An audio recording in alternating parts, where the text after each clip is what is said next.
Bueno, estoy tranquilo que está mi guardaespaldas. Se va mi guardaespaldas, se cansó de mí.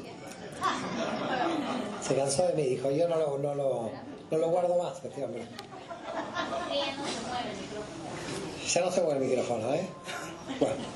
Bueno, no sé si estáis todos, hay gente todavía ahí atrás, pero bueno, yo empiezo para hablar del tema del judaísmo de Pablo. Pero claro, antes de empezar con Pablo hay que empezar por otro lado. ¿Qué pasó con este grupo entre lo que dejamos y Pablo? Porque hay ahí una pequeña historia, tampoco de muchos años, porque Pablo empezó aproximadamente entre el 39 y el 40, lo que se llama el primer viaje, con lo cual, si Jesús murió en el 30 y Pablo aparece en el 39 o 38, estamos hablando de que hay 8 años en medio de que algo pasó. Ahora, el texto es curioso, el texto del Nuevo Testamento. Primero que todo, empezamos con el tema del Nuevo Testamento, decir que el Nuevo Testamento tendríamos que hablar luego cuando se escribió, ¿no? Estamos hablando con mi amigo aquí de Chile, con respecto al tema de la escritura, cuando se escribió, siquiera lo podemos hablar a la tarde, dado de que cuando hablemos de la ruptura del siglo II, voy a poder explicar cómo se creó el Nuevo Testamento. Pero la base, de alguna forma, son dos, es Marcos y Mateo, porque después Lucas vino luego y Juan vino luego, pero bueno, la base sería entender que dice Simón Bar Yoná y convirtió a 3.000 judíos. Esto es curioso, ya cuando un cristiano lee y convirtió, porque quizás el cristiano cuando lee dice, bueno, ¿qué pasó? ¿Se fue con el cardenal? ¿Pasaron a la iglesia? No, cuando dice el texto 3.000 se convirtieron es que creían que Yoshua era el Mesías, pero seguían siendo judíos a todas las luces, seguían descansando en Shabbat, es decir, que al desaparecer Yoshua de escena, acá no se creó ninguna nueva religión, acá siguieron los judíos que seguían a Yoshua, siguen siendo judíos, solamente que es un judío que se circuncida, que se festeja el Shabbat, que hace todo lo que cualquier judío hace, solamente que dice Yeshua es el Mesías. Esta es la única diferencia que existe.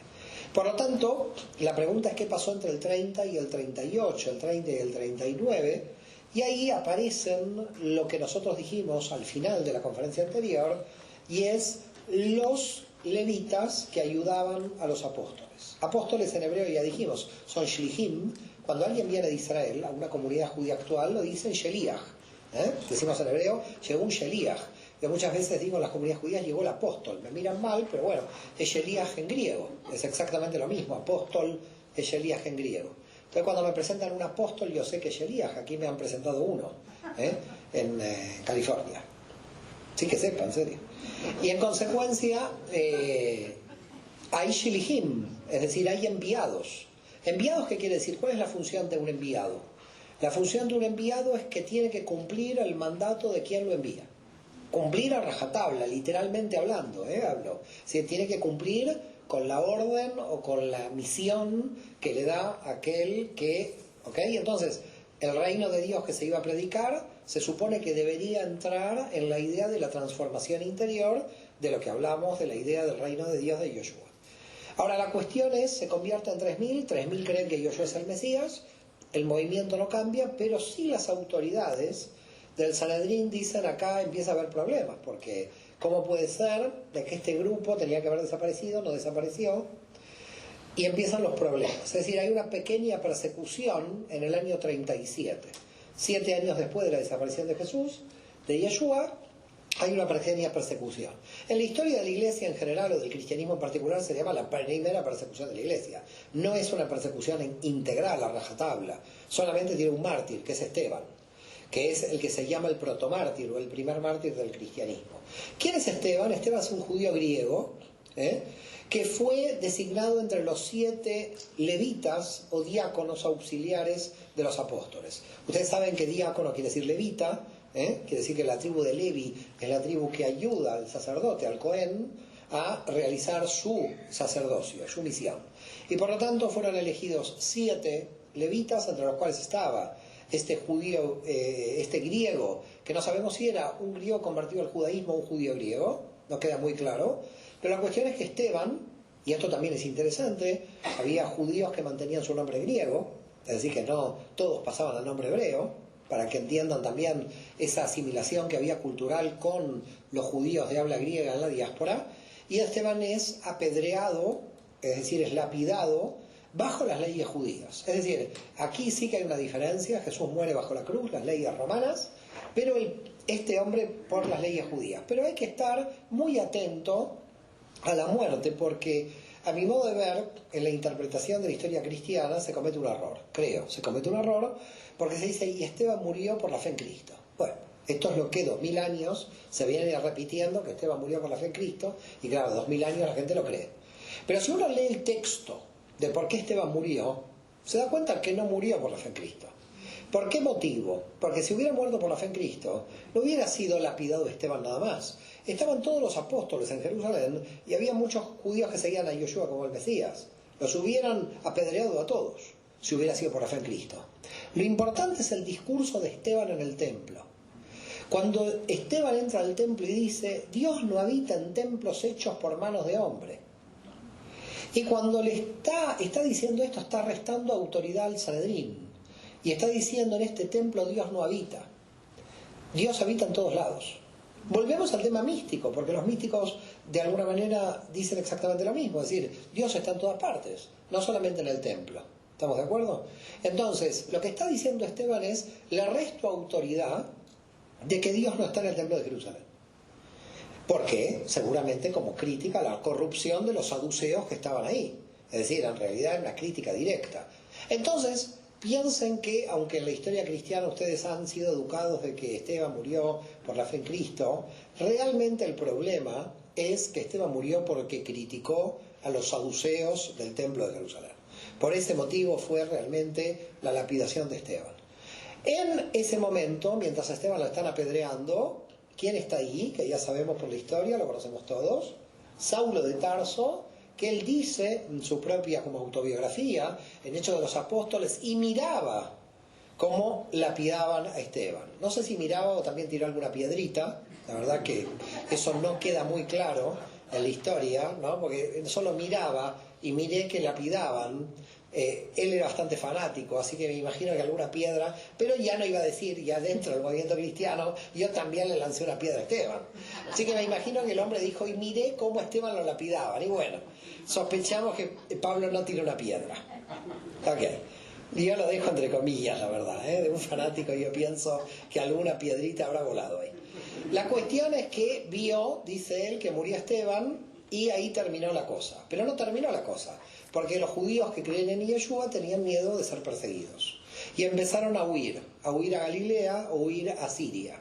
Entonces se le llama a Saulo de Tarso al Sanedrín para que Saulo de Tarso persiga a los judíos que seguían a Yeshua. No estamos hablando de cristianos, estamos hablando de judíos contra judíos.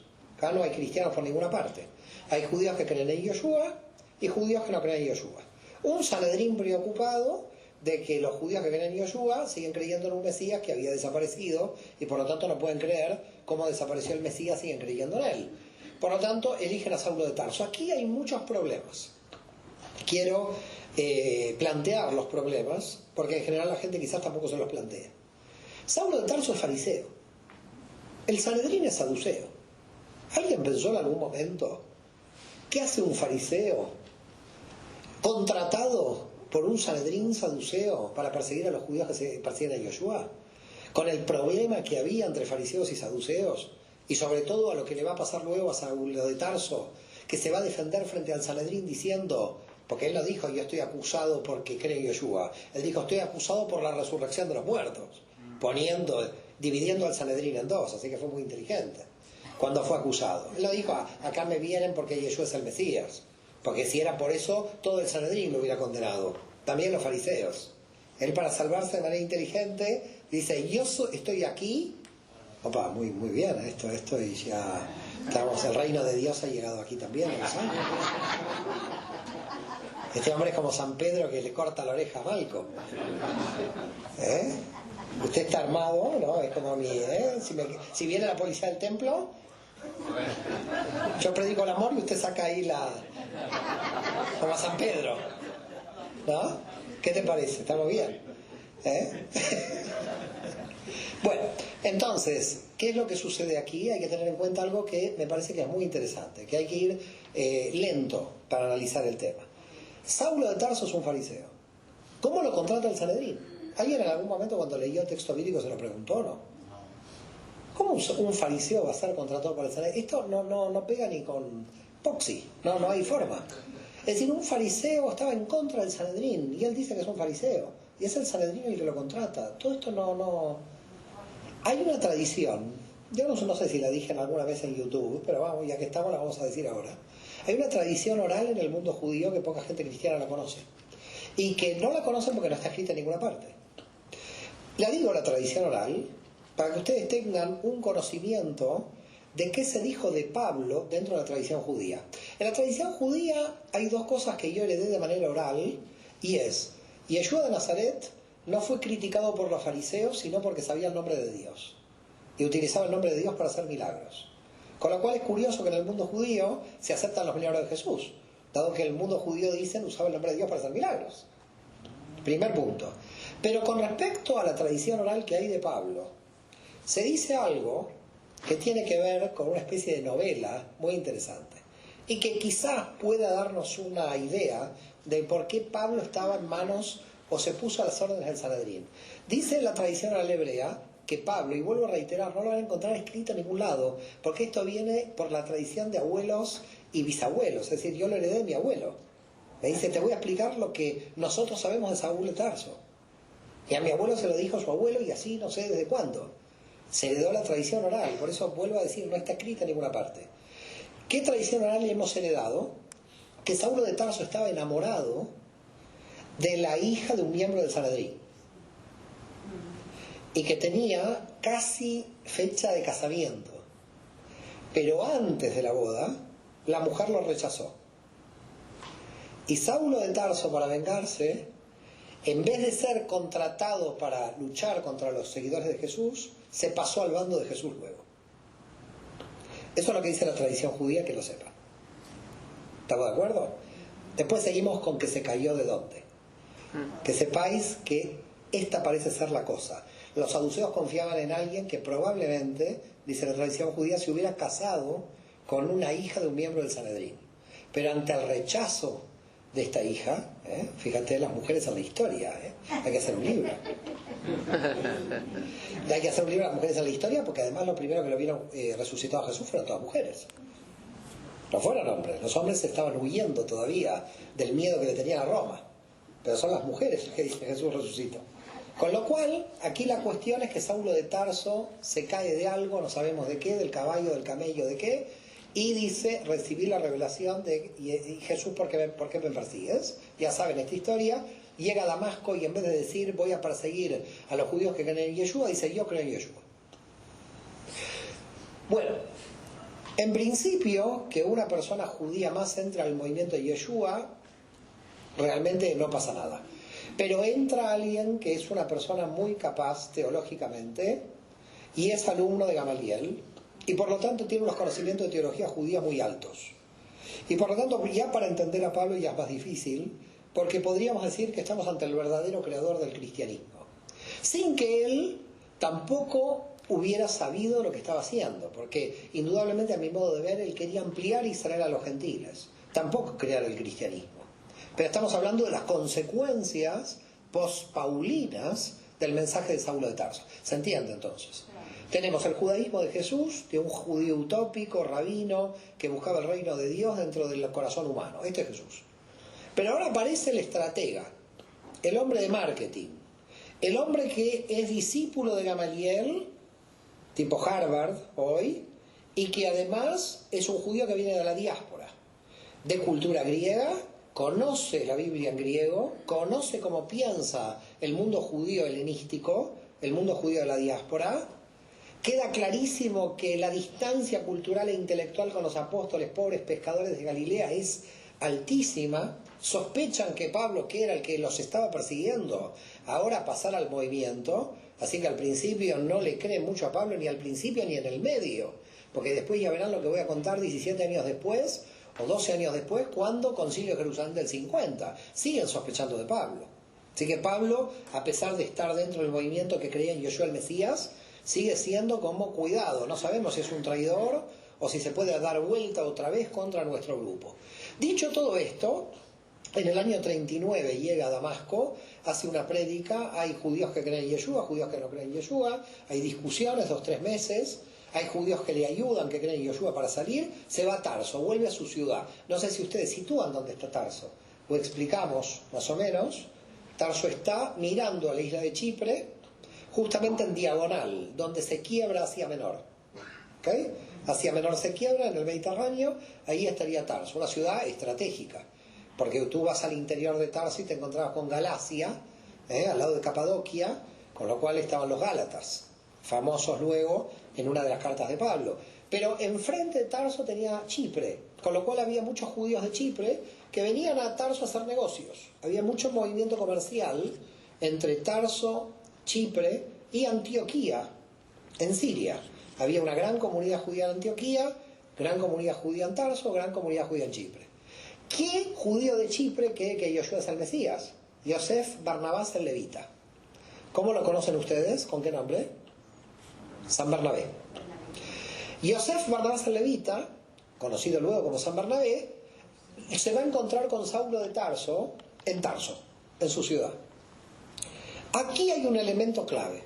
Empieza el elemento clave. Y son todos los matrimonios mixtos judeo-paganos del Imperio Romano, entre gentiles y judíos. Porque Yosef Barnabás el Levita no era judío por parte de madre y de padre, era judío solo por parte de padre. Su madre era gentil. Recuerden esto muy importante, porque cuando Pablo luego va a tomar a Timoteo, en el capítulo 16 de Hechos de los Apóstoles, y Timoteo es hijo de padre judío y de madre judía y de padre gentil, al revés. Esto demuestra que si Timoteo era hijo de madre judía y padre gentil, Bernabé era hijo de padre judío y madre gentil, al revés que Timoteo, había muchísima cantidad de parejas judíos gentiles en el Imperio Romano. Esto tira abajo la idea de que los judíos en la época del Imperio Romano eran una comunidad judía cerrada, endogámica, como las judías actuales. En la época del Imperio Romano, los judíos eran muy liberales. La gran mayoría de los matrimonios judíos no estaban dentro de la comunidad judía, estaban fuera de la comunidad judía. Lo digo porque la gente tiene una idea del judaísmo actual de que todos los judíos se casan entre sí, que es verdad, hoy la gran mayoría, aunque hay conversiones. Pero en la época del Imperio Romano no era así. En la época del Imperio Romano había muchísima cantidad de casamientos mixtos entre judíos y gentiles. Entonces tomemos en cuenta la siguiente situación. De los 5 millones de judíos que había en el Imperio Romano en el siglo I, estamos hablando que prácticamente la mitad ya estaba en la diáspora, 2,5 millones. Si tomamos de que por lo menos 500.000 o 1 millón estaban casados con gente no judía, estamos hablando que al 2,5 millones hay que sumarle casi 1 millón de gentiles que estaban casados con judíos. Esto nos lleva a 3,5 millones. Y a esos 3,5 millones, calcularles los hijos de los matrimonios mixtos. Quiere decir que en el Imperio Romano no podemos calcular 5 millones de judíos. Tenemos que calcular muchísimos millones más, que son aquellos que descienden de judíos. No sé si me están entendiendo. Les voy a dar un ejemplo de esto con Estados Unidos para que entiendan. Ya que estamos en Estados Unidos, puedo dar el ejemplo de Estados Unidos. En Estados Unidos, ¿cuánta población judía hay hoy? Más o menos. ¿La conocen? ¿Alguien tiene idea? 6 millones. En Estados Unidos tiene 6 millones de judíos. En el año 1930, es decir, ¿cuántos años atrás? Casi 90 años. ¿Cuántos judíos había en Estados Unidos? 6 millones. ¿Qué pasó? Se volatilizaron. ¿Qué pasó? Que no creció. Que mucha gente judía en Estados Unidos se casó con gente no judía y que desapareció de la comunidad. ¿Cuántos norteamericanos hoy tienen un abuelo judío? 11 millones. En Estados Unidos hay 6 millones de judíos y 11 millones de personas no judías que tienen un abuelo judío.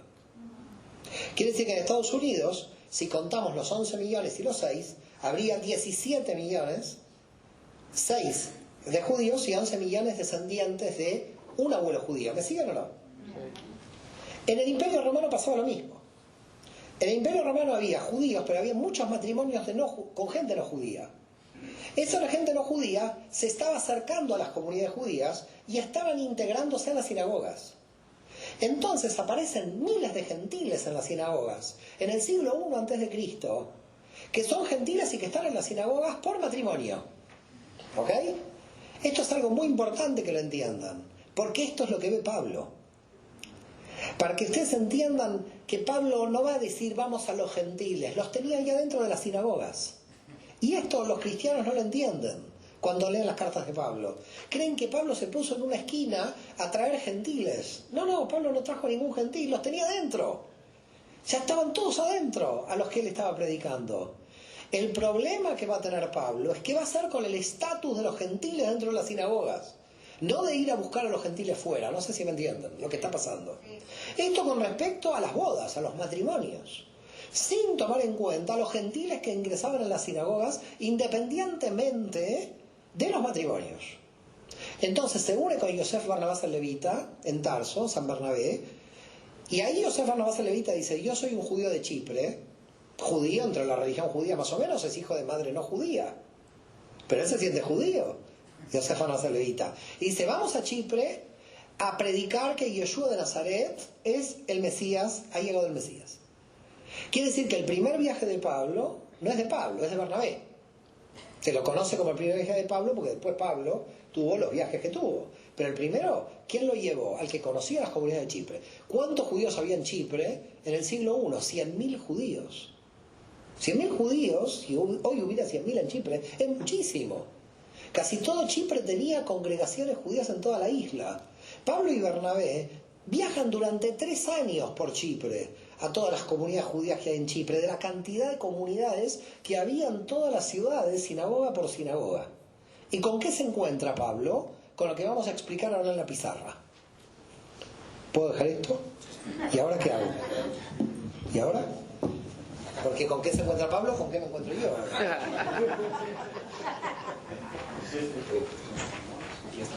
¿Esto vamos bien aquí? Hola. Upa. ¿Con qué se encuentra Pablo? Pablo se encuentra en una sinagoga de la diáspora. Una sinagoga de la diáspora, ¿qué quiere decir? Que no son todos judíos. Es decir, en una sinagoga judea son todos judíos. La gran mayoría, por lo menos. Entonces, imaginemos que esto es una sinagoga del siglo I. En una sinagoga del siglo I se oraba pocos minutos.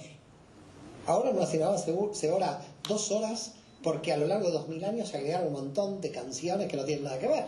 Pero en el siglo I la gente entraba y salía a los 15 minutos. Ahora tenemos poesías del siglo XV, poesías del siglo III, salmos, los rabinos nos tienen ahí 2 horas. Pero en el siglo I era más fácil la cosa. Entrabas y a los 15 minutos salía. La gente quería ser judía por eso. Decía, qué bueno esto. ¿En serio lo digo? La gente entraba a la sinagoga en 15 minutos, vamos a comer. Ahora la sinagoga se volvió como esto, todo un seminario así, haciendo sufrir a la gente, con la comida atrás, nadie puede ir. Entonces, esto es la sinagoga del siglo I. Primera cuestión importante es que cuando Pablo entraba a una sinagoga, imaginemos la siguiente situación, ¿no? Imaginemos que en vez de entrar yo a una sinagoga, entro en una iglesia. Entonces hablo con el pastor y le digo, ¿sabe qué? Voy acá a predicar una nueva religión. ¿El pastor me deja? En general, si es un pastor que está de acuerdo, no alguien que sea amigo mío. Que ya no se de acuerdo, digamos. Pero si el pastor, imagínate, hay un pastor, está predicando, bla, bla. Le digo, ¿sabe qué? Vine aquí a predicar una nueva religión. ¿Me deja el pastor? No. La pregunta, cuando ustedes lean Hechos de los Apóstoles es, Pablo entró a la sinagoga. En la sinagoga había un rabino. ¿Ustedes piensan que un rabino hubiera dejado que la prédica de Pablo configurara una nueva religión que no sea el judaísmo? Entonces la pregunta es, ¿por qué no dejaba entrar a Pablo el rabino? Porque él entendía que toda la prédica estaba totalmente dentro del judaísmo. Si no, ningún rabino lo hubiera dejado entrar a una sinagoga.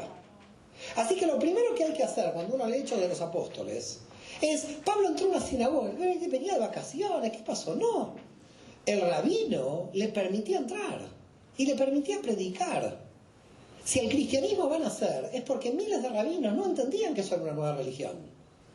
Entendían todos los rabinos de cada sinagoga que eso era judaísmo lo que estaba predicando Pablo. Y por eso lo dejaban hablar. Si no, no se lo hubieran permitido. ¿Me están siguiendo? Por eso cuando un cristiano lee Hechos de los Apóstoles, tiene que pensar que a cada sinagoga que iba Pablo, el rabino de esa sinagoga le decía: pase, venga, hable de Torá. ¿Queda claro? El rabino de una sinagoga no estaba pensando que se estaba creando una nueva religión. Por eso Pablo podía hablar libremente en las sinagogas. Y eso hay que saberlo, porque si no, la gente no entiende. Imagínense, Pablo venía y dice: voy a fundar el cristianismo, ¿me deja entrar? Voy al pastor, voy a fundar una nueva religión, ¿me deja entrar? No, porque yo no quiero que fundes una nueva religión. Pero Pablo hablaba de Torá.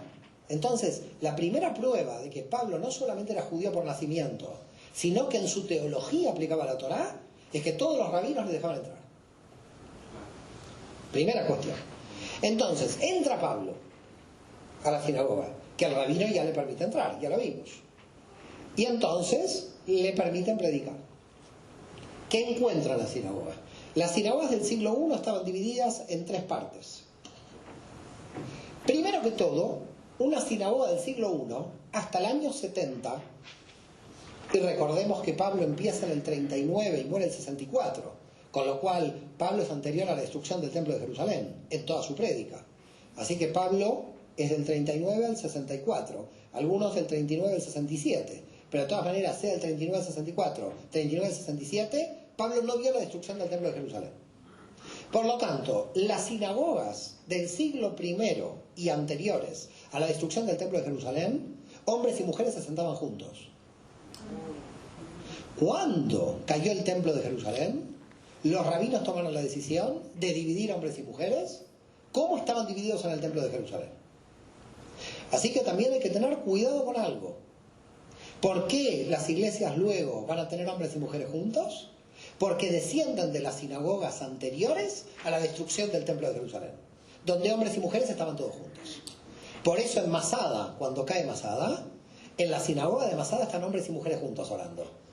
Porque a pesar de que cayó el templo de Jerusalén, y Masada son 3 años después, los rabinos todavía no habían decretado que las sinagogas se tenían que dividir en hombres y mujeres. Y esto a veces lo tengo que explicar al mundo judío. Porque en el mundo judío no se sabe por qué en las iglesias hay hombres y mujeres mezclados. Con lo cual en las iglesias hay hombres y mujeres mezclados porque son más ortodoxos que los judíos. Porque provienen de las sinagogas anteriores a la destrucción del templo, ¿se entendió? Así que aquí hay hombres y mujeres mezclados. En las primeras filas de la sinagoga estaban los que habían fundado esa comunidad. Entonces estaban los judíos, nietos, hijos, bisnietos, los que tenían linaje judío, primera fila de la sinagoga, solamente porque habían fundado la comunidad. Fundaron la comunidad, muy bien. En las segundas filas estaban lo que se llama Ger Tzedek. Ger Tzedek es, voy a tomar un poco de agua, Ger Tzedek es prosélito de justicia. Ahora voy a explicar, perdón, pero mi garganta. Prosélito de justicia. ¿Qué quiere decir prosélito de justicia? Los prosélitos de justicia son los gentiles convertidos al judaísmo. Y luego estaban los Ger Toshab, los prosélitos de la puerta, que estaban cerca de la puerta. Nada más. Y estos prosélitos de la puerta eran, este tercer grupo, simpatizantes del mundo judío. No eran convertidos. ¿Se entiende? Tenemos judíos, tenemos los que se convirtieron y tenemos simpatizantes. Gente que dice, me encantan los salmos, me encanta la comunidad.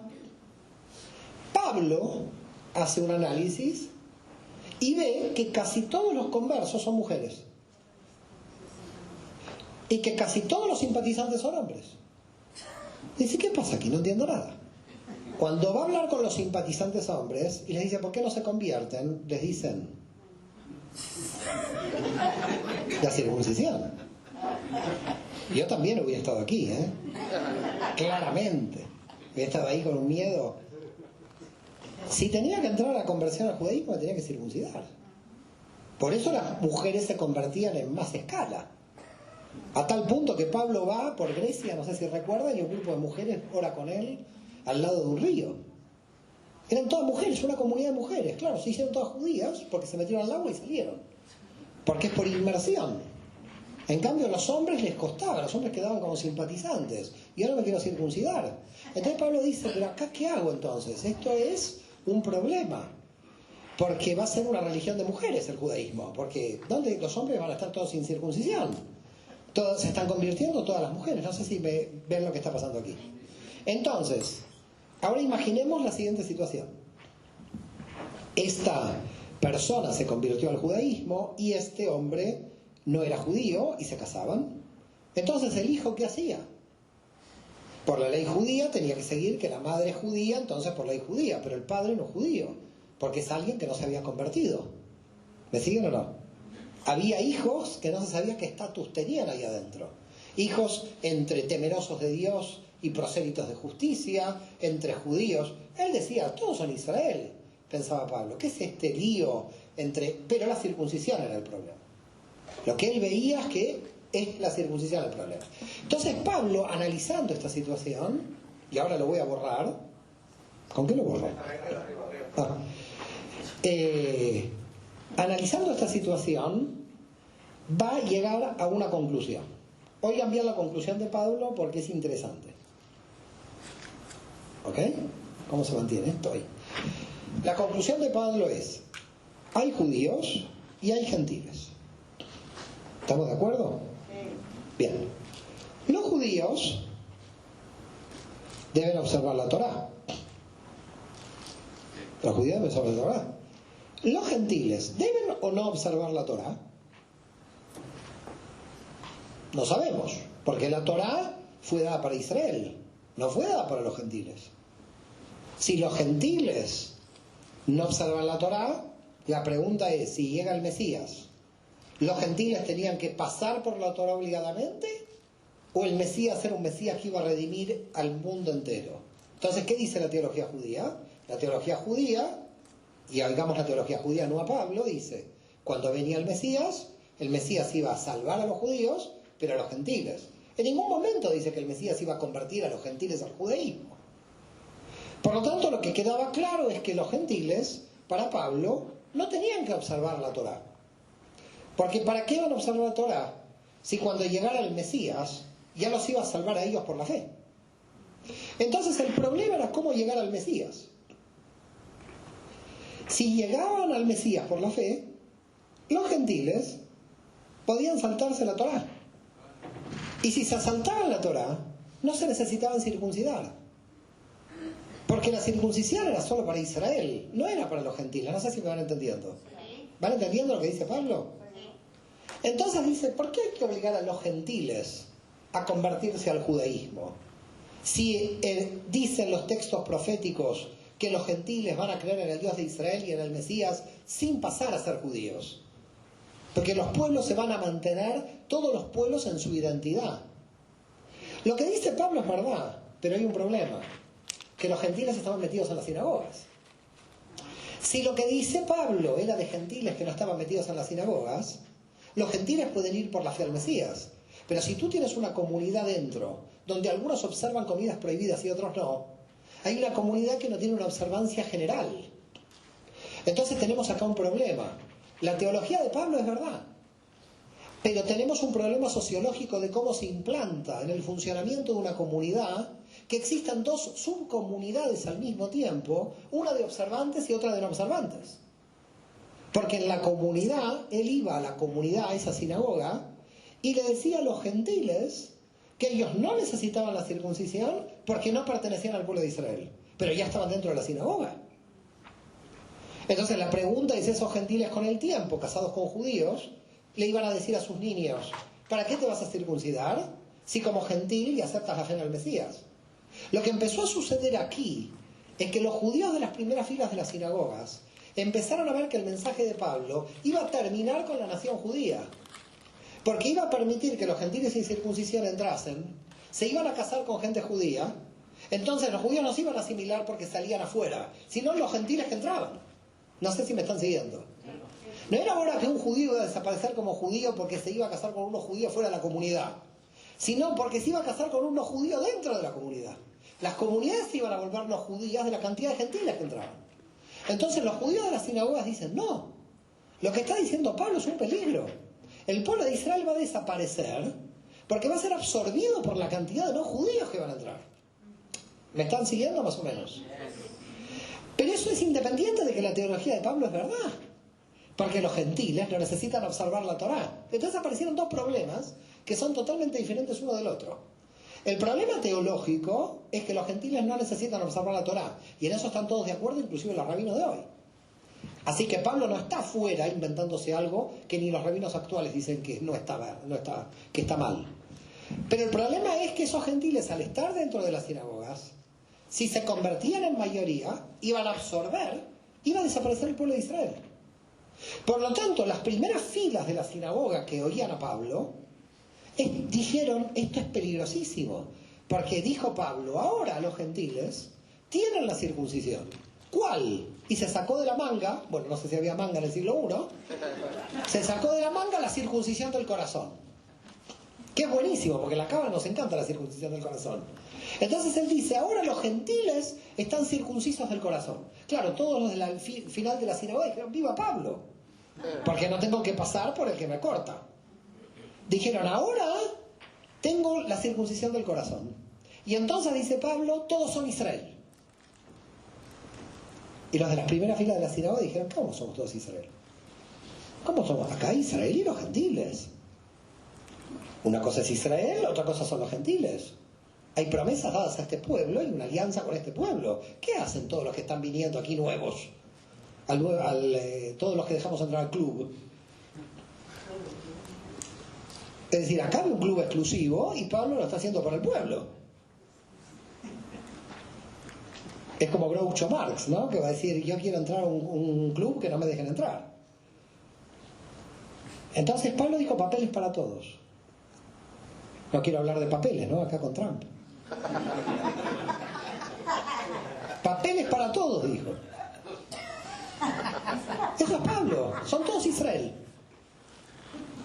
Todos son Israel.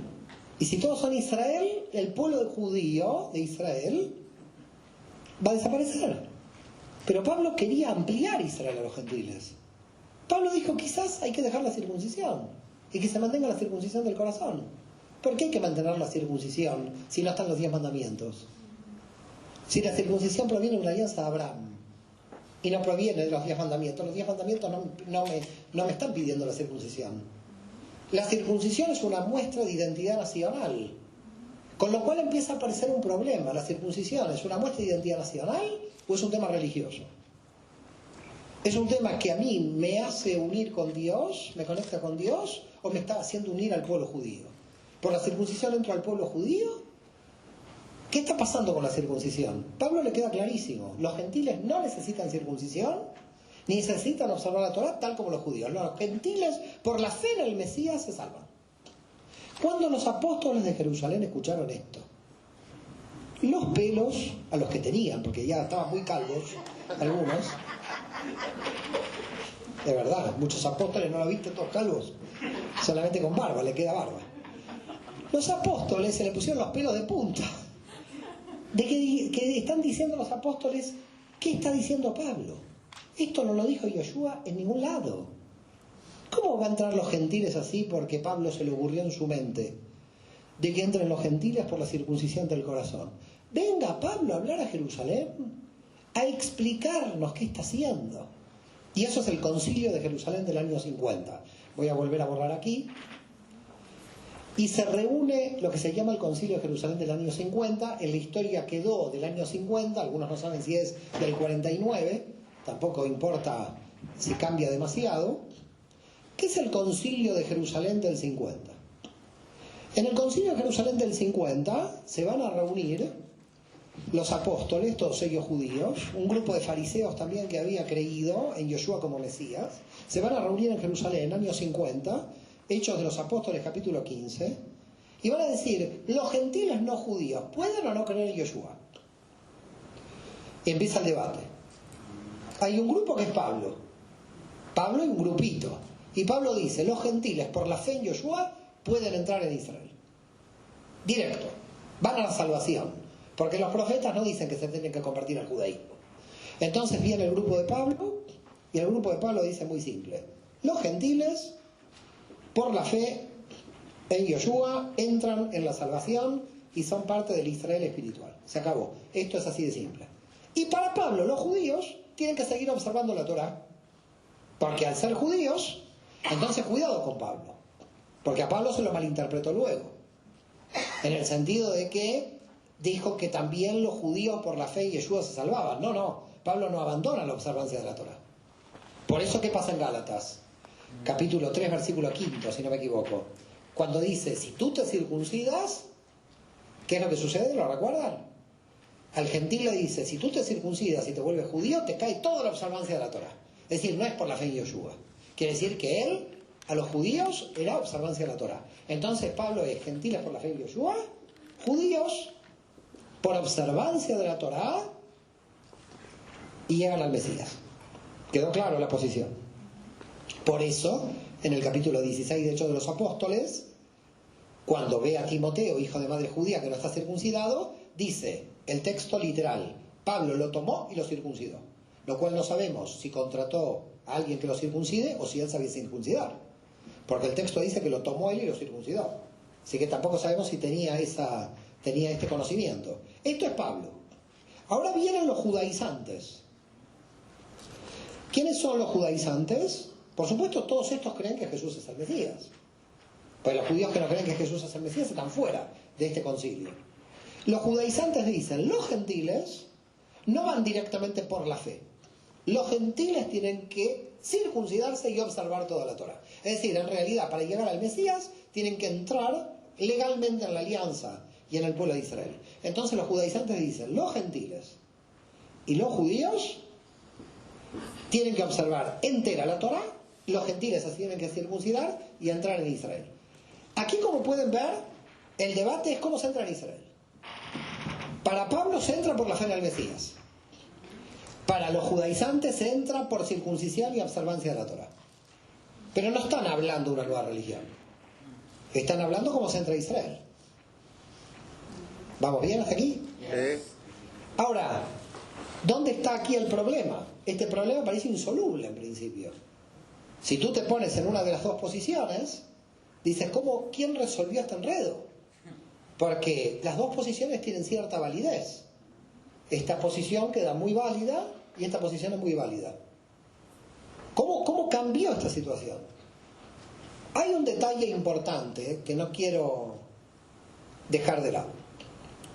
Y es que cuando Pablo venía de las comunidades de la diáspora, venía con la colecta para los pobres de Jerusalén.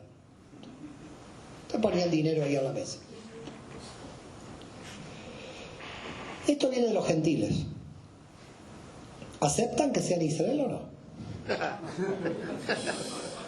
Porque si no, no hay problema. Me la llevo. Eso no está contemplado. La cantidad de donaciones de los gentiles a Jerusalén.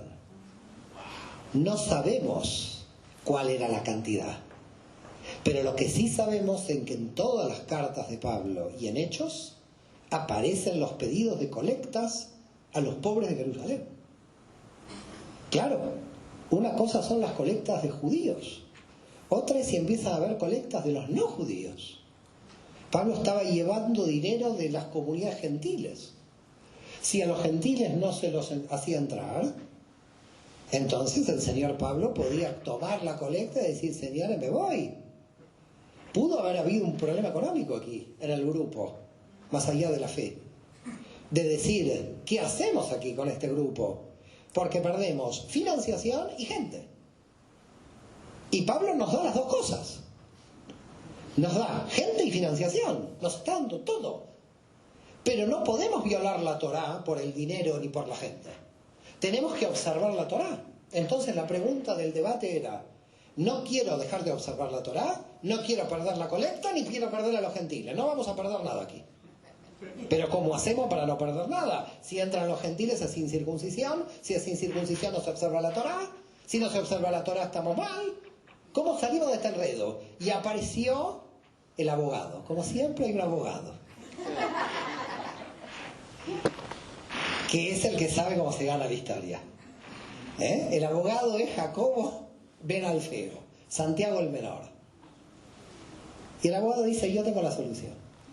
Nos vamos a quedar con todo, dice. Voy a borrar aquí. Este es el genio de la cosa. Pobre, lo tienen muy apartado este hombre. Pero hay que revalorizarlo a Santiago. Santiago el menor fue el genio de la historia. Jacobo ben Alfeo, el que aparece como el hermano del Señor. Tema que dejamos por ahí, porque si no nos metemos con la virginidad de María y no quiero. Jacobo ben Alfeo, que en hebreo sería Jacob ben Alfai. Lo digo en hebreo, si lo quieren en hebreo, Jacob ben Alfai. ¿Ok? Entonces, Jacob,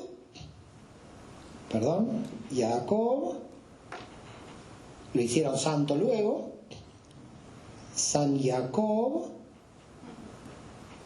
Santiago. O sea que Santiago es San Jacob.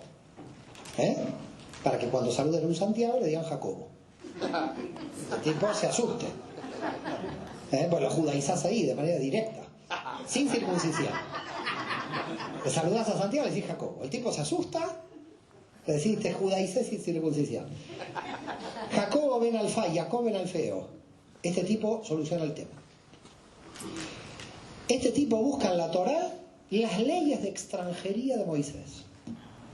Y encuentra que los extranjeros en Israel, porque Moisés lo define, pueden estar en Israel sin circuncisión. Y dice, ¿cómo tienen que estar los gentiles? Por lo que se llaman las leyes de Noé. ¿Qué son las leyes de Noé? Las leyes de extranjería para que un extranjero viva en Israel, pero no se circuncide y no pertenezca a Israel. ¿Qué hay que hacer, dice Jacobo ben Alfeo? Aplicar las leyes de extranjería. Y así aplicamos la Torá. Pero no la Torá para los judíos, la Torá para los extranjeros.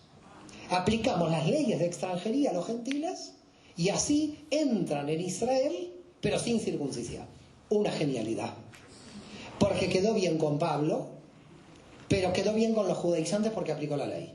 Y por eso, en capítulo 15 de Hechos de los Apóstoles, versículo 21, se va a dar lo que se llama el decreto apostólico del 50, donde no comen carnes prohibidas, no comen animales con su sangre, los tribunales de justicia, el no robar, el no matar, todo esto está, pero no es necesaria la circuncisión. Los gentiles entran legalmente en Israel por observancia de la Torá.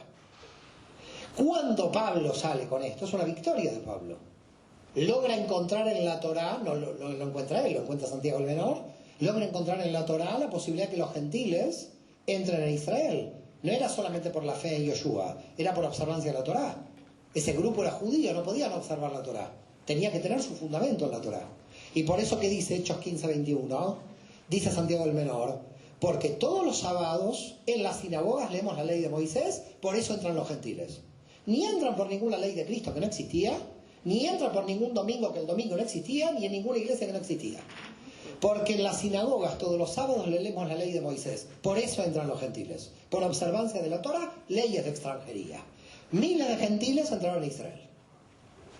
Año 50 es el año clave. ¿Qué pasó a partir del 50? Porque a partir del 50 empiezan los efectos de Saulo de Tarso. ¿Cuáles serían los efectos de Saulo de Tarso? Los efectos de Saulo de Tarso es cada vez más gentiles. Claro, en una sinagoga que ahora, por el decreto del 50, se permiten entrar gentiles, no solamente van a estar los gentiles de las últimas filas, sino que van a empezar a entrar cualquiera que esté por ahí.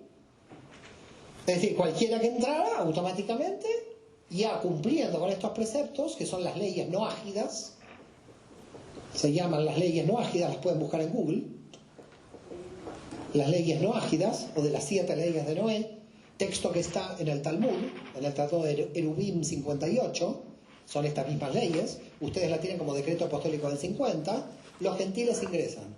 Claro, En 20 años, 30 años, y ya luego de muerto Pablo, la gran mayoría de las sinagogas estaba llena de gentiles con una minoría judía en la comunidad judía.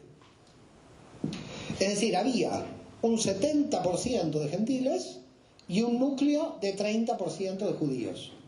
Esto no duró más de 30 años, o 40. Ese 70% se incrementó a más, porque seguían entrando gentiles, y este 30% de judíos fue a menos, porque se iban asimilando con los no judíos. A los pocos años esto se llamó iglesia. Gente gentil que tenía la Biblia hebrea, que oraba al Dios de Israel con Yeshua y que ya no había ningún judío ahí, le quedaba algún abuelo, alguno de los que estamos hablando. La pregunta aquí es, este proceso de Pablo no fue tan rápido. No fue tan rápido ni fue tan lineal. Es decir, en realidad aparecieron también elementos antipaulinos que se opusieron a todo este desarrollo. Este desarrollo dio lugar al cristianismo.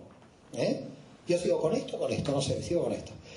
Dio lugar al cristianismo. Pero hay que hablar de un grupo muy importante que son los ebionitas. Ebionitas con B alta. ¿Y por qué hay que hablar de los ebionitas? Mientras todo esto sucedía en la diáspora. Esto no sucedía en Judea. Los judíos que creían en Jesús en Judea, esos judíos seguían siendo judíos casándose entre judíos y observando el sábado, el Shabbat. Por lo tanto, apareció un grupo que con el tiempo se denominaron ebionitas. Los judíos originales, hijos, nietos y bisnietos, de los que seguían a Yoshua en Jerusalén, no abandonaron la Torá por la fe en Yoshua. Seguían con la fe en Yoshua, creyendo que había que observar la Torá porque ellos eran judíos. Entonces, en un momento, hay como dos comunidades en el año 50-60 del siglo I. Comunidades paulinas de judíos y gentiles mezclados, como estas que expliqué, y comunidades totalmente judías que todas observaban la Torá y que en ningún momento dejaron ninguna observancia. Estos se llamaron ebionitas, que vienen de Ebión, que quiere decir pobres, los pobres de Jerusalén.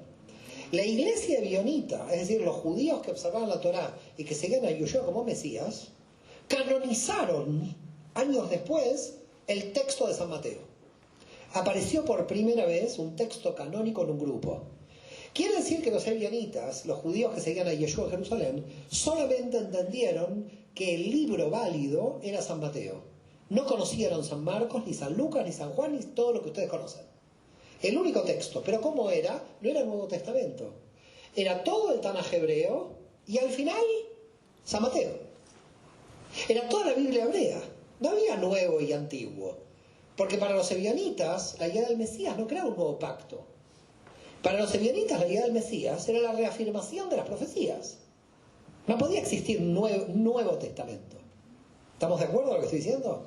Los ebionitas en Jerusalén, cuando agregan el texto del Evangelio de San Mateo, o de Levi ben Alfeo, que es el nombre en hebreo, lo que están haciendo es agregarlo al texto de la Biblia hebrea. Entonces imaginen la siguiente situación. Un judío no cree en Jesús. En el siglo I. Tenía toda la Biblia hebrea menos San Mateo. Los ebionitas creían en Jesús, tenían toda la Biblia hebrea más San Mateo. Pero no había antiguo y nuevo. Hay que olvidarse de esto. Antiguo y nuevo viene del siglo II. En el siglo I no hay nuevo. En el siglo I, Yeshua marca la extensión de la alianza, la continuidad de la alianza, de modo que ellos creen solamente en el Evangelio de San Mateo. Lo digo porque es claro. Y no aceptan ninguna carta de Pablo. Esa era la ortodoxia judía de Yoshua, la original, la que no se movió de Jerusalén, la que no tomó el camino del cambio de Pablo. Porque esto es un cierto cambio, es la no circuncisión. En cambio los otros seguían con la circuncisión porque eran parte del pueblo judío. La pregunta, no me quiero desviar porque quiero seguir con la historia, pero quiero solamente darles un poco la fresa final del postre. Aunque yo tengo que volver otra vez a la historia. ¿Saben hasta qué año se mantuvieron los ebionitas como comunidad judía observante de la Torá creyendo en Yoshua como Mesías? Hasta que entró Santa Elena en el 324. Santa Elena, la madre del emperador Constantino, expulsó a la comunidad judía que creía en Yoshua y observaba la Torá. Es decir, que desde Yoshua hasta el 324, la ortodoxia judía que creía en Yoshua en Jerusalén se mantuvo 3 siglos, a pesar de todo el desarrollo del cristianismo paulino. como una pequeña comunidad que resistía a los embates de la gran iglesia romana, que ya estaba haciendo lo que estaba haciendo. Y por eso desde Roma, con el apoyo del emperador y de la madre del emperador, sacaron a la ortodoxia judía del Santo Sepulcro. Y esos del Santo Sepulcro tuvieron que huir a Transjordania. Hay un investigador que se llama Joachim Schweppes, como la Schweppeseta, se escribe diferente. Joachim Schweppes tiene un libro que se llama El judeocristianismo, de 1948. Se los recomiendo, después si no a los coordinadores les voy a pasar la bibliografía. Parece ser que estos ebionitas, que creían que Yoshua era el Mesías pero observaban la Torá, se fueron hacia el desierto de Siria. Y algunos de ellos quedaron bajo la iglesia nestoriana o quedaron bajo otras iglesias, pero se mantuvieron en la ortodoxia. Y se dice que el maestro de Muhammad fue uno de los ebionitas. Y por eso se dice que el Islam, de alguna manera, es la venganza contra la iglesia de Roma de los ebionitas expulsados de Jerusalén. Y esto poca gente lo sabe. Así que lean a Joachim Schweppes, de esos ebionitas que salieron del Santo Sepulcro como monoteístas estrictos, liquidados por la Trinidad, por la iglesia de Roma, que se fueron al desierto. Tema muy interesante, ¿eh? Tema muy interesante esto. Lo dejo ahí porque me voy, si no. Pero vuelvo otra vez al centro de la historia y estamos en el año 50. ¿Qué pasa con el pueblo judío mientras tanto en Judea? Porque por ahora hablamos de Pablo, pero dejemos a Pablo tranquilo, predicando, y hablemos de qué pasa mientras tanto en Judea. Porque en Judea estaban los judíos que seguían a Jesús y observaban la Torá. ¿Al mando de quién? Del que borramos recién, de Jacobo ben Alfeo, de Santiago el Menor. Santiago el Menor es muerto en el año 62 por Anás II, por el nietito de Anás y Caifás. Este seguía matando igual que sus corruptos abuelos, y Anás II le pegó en la cabeza a Santiago el Menor, lo mató. Eso era habitual en Jerusalén, había una violencia terrible dentro de Jerusalén, y murió en el 62. ¿Qué pasó en el 62? En el 62 muere Jacobo ben Alfeo, es decir, Santiago el Menor, y le sucede el primo de Jesús, que se llama San Simeón. No era santo en esa época, Simeón. Y Simeón, en el año 62, que asume como jefe de la Keilah judía, Keilah luego en griego es eclesia, y eclesia es iglesia, por lo tanto cuando uno dice iglesia está diciendo Keilah o comunidad en hebreo. Simeón, primo de Jesús, y esto es interesante porque teníamos que el anterior en el texto dicen que era hermano de Jesús. Quiere decir que el grupo era totalmente familiar. Juan el Bautista, el primo. Santiago el Menor, el hermano. Simeón, el primo. Parece ser que, cuidado, el movimiento de Jesús era familiar en la herencia. No tenía otra estructura, como después en la estructura romana, que no tiene nada que ver. Después, si quieren, hablamos de Roma, pero Roma todavía no estamos en Roma. En el 62, San Simeón se da cuenta de que hay muchísimas revueltas permanentes del pueblo judío contra Roma. Y dice, esto va a terminar mal. Esto es un poco como Herzl, cuando en Europa se da cuenta, esto termina mal, vamos a hacer un Estado judío. Bueno, este dijo lo mismo. Esto termina mal. Contra Roma va a terminar en una revolución militar, donde el Imperio Romano va a ir a liquidar y a matar a todo el pueblo judío. Esto termina mal. Como termina mal, San Simeón decide trasladar la comunidad judía de creyentes en Yoshua de Jerusalén a Pelia, en Transjordania. Entonces la comunidad se retira en el año 62, la comunidad se retira en el año 62 y se va desde Jerusalén, cruza el Jordán y se va a la ciudad de Pelia, en lo que es Transjordania, o el reino hashemita de Jordania actual, que en esa época era la provincia de Nabatea, para que sepáis cuál era el nombre que tenía en el siglo I. Se va a la ciudad de Pelia, en Transjordania, con todo ese grupo. ¿Y qué pasa en el 65? Lo que Simeón creía que iba a pasar. En el 65, el procurador Gessius Florus, procurador del Imperio Romano en Judea, entra al templo de Jerusalén y dice, el oro del templo es el oro de Roma. Eso dice Gessius Florus. ¿Qué era el oro del del templo. El oro del templo era todo el dinero que a través de los años todos los judíos de todo el imperio enviaban a Jerusalén, porque era el diezmo. El 10% de todo el dinero de todos los judíos del imperio romano terminaba en Jerusalén. Y los romanos decían, ¿este dinero de quién es? Este dinero es nuestro. Entonces Gessius Florus dijo, este dinero es de Roma. ¿De Roma? Esto es de Dios. Esto es del templo. Entonces cuando salió Gessius Florus con el oro, todos los judíos le atacaron a Gessius Florus, que tuvo que dejar el oro ahí tirado y salir corriendo. Y Gessius Florus se escapó de Jerusalén hacia Siria y dejó libre Judea del dominio romano. Y Judea se proclama independiente en el 66. Se proclama Estado independiente de Roma, porque Gessius Florus salió corriendo. Ahí empieza la primera guerra judía contra Roma. Guerra judía que va a ser del 66 al 70. Guerra judía que va a terminar con la destrucción del primer templo de Jerusalén. Guerra judía que no destruye la comunidad de los judíos que creen en Yoshua, porque ya se habían ido al 62. Quiere decir que San Simeón fue bastante inteligente de cruzar rápidamente del otro lado, porque si no, esta gente quedaba atrapada en Jerusalén y hubiera muerto probablemente en la guerra judía contra Roma. 66 al 70, 4 años de guerra, al principio, por supuesto, en la zona de Galilea. El general que dirigía la guerra era Vespasiano, de una de las familias más antiguas de Roma, el general Flavio de Vespasiano, de la familia de los Flavios. Pero Vespasiano en el año 69 es elegido emperador y se tiene que ir a Roma. Por lo tanto va a seguir su guerra a Tito, el hijo.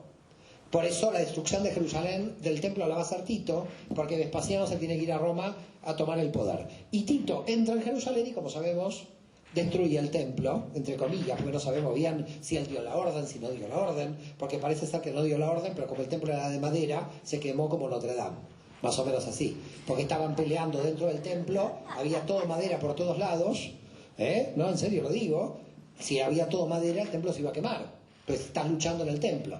Hay una bonita tradición que dicen que los últimos de la resistencia judía en el templo, esto tómenlo como tradición, suben a la azotea del templo y lanzan las llaves del templo al cielo, y viene Dios y las recoge y dice, y me las voy a guardar hasta el tercer templo.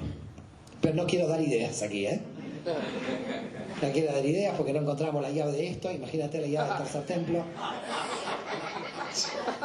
Estábamos buscando toda la mañana, ¿no?, las llaves de aquí, y ahora yo digo que podemos encontrar las del tercer templo. Es como muy ambicioso lo mío.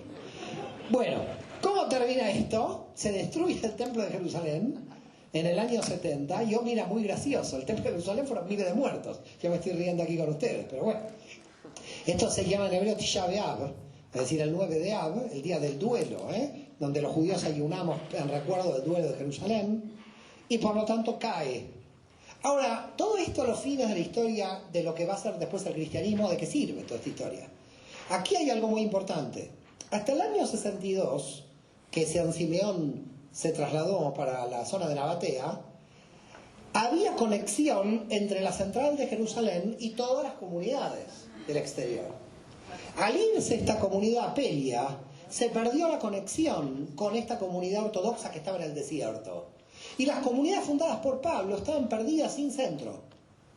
Nadie sabía cuál era el centro. Éfeso, Antioquía, Alejandría, todas las comunidades iban por libre. No había ninguna autoridad central, en ninguna parte. Es decir, todas las comunidades no sabían quién era la autoridad central, porque la autoridad central estaba en el desierto y habían perdido contacto. Por eso es importante que ustedes puedan entender esto.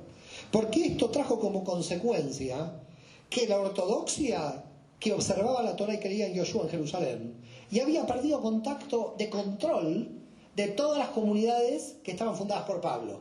Y por lo tanto cada una iba por libre. Y como cada una iba por libre, uno decía, bueno, a mí me sirve este evangelio, a mí me sirve la carta de Pablo, a mí me sirve la carta de Pedro. Cada uno empezó a leer lo que pudo en cada comunidad, porque no había nadie que poniera un orden general, porque los de la ortodoxia que tenían que poner el orden general estaban aquí en el desierto y ya no tenían contacto. Esto es importante. Se perdió el contacto. Cuando se destruyó Jerusalén y luego Jerusalén fue declarada ciudad romana, esta gente volvió a aparecer. Volvieron los judíos que creían en Yoshua más o menos hacia el 72. Estuvieron 10 años aquí. Cuando volvieron de estos judíos que creían en Yoshua, muchos judíos que habían luchado en la rebelión los sintieron medios traidores, estos que se fueron. Dijeron, ustedes no se quedaron luchando. Ah, no, ¿cómo voy a quedar luchando si Yeshua hablaba de paz y amor? Yo no iba a luchar contra Roma. Así que tenían un fundamento para escaparse.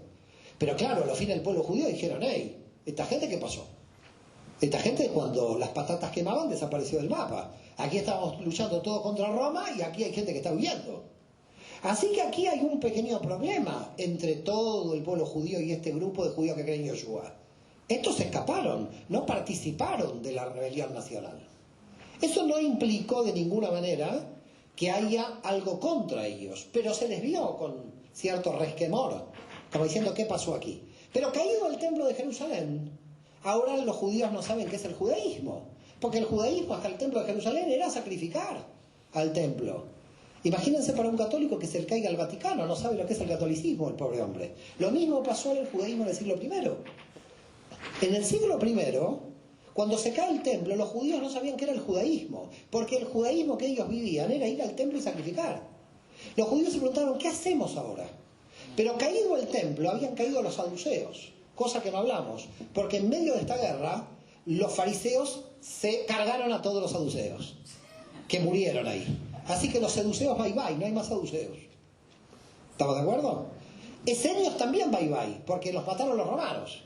Así que solamente se quedaron los fariseos al mando de todo el pueblo judío. Los esenios que habían luchado contra Roma, Roma los mató. Los saduceos que eran aliados de Roma, los fariseos los mataron. Quiere decir que en realidad solo quedaron los fariseos. Como quedaron los fariseos, se quedaron sin templo. Dijeron, ahora qué es el judaísmo. Sin templo no entendemos cómo funciona la cosa. Tenemos que redefinir entero lo que es el judaísmo. Y ahí apareció Yohanan ben Zakkai. Yohanan ben Zakkai, que está enterrado en la ciudad de Tiberíades, ahí cerca de la tumba de Maimónides. Todos ahora van a rezar a Maimónides, que está bien, pero el pobre Yohanan ben Zakkai la reza un poco.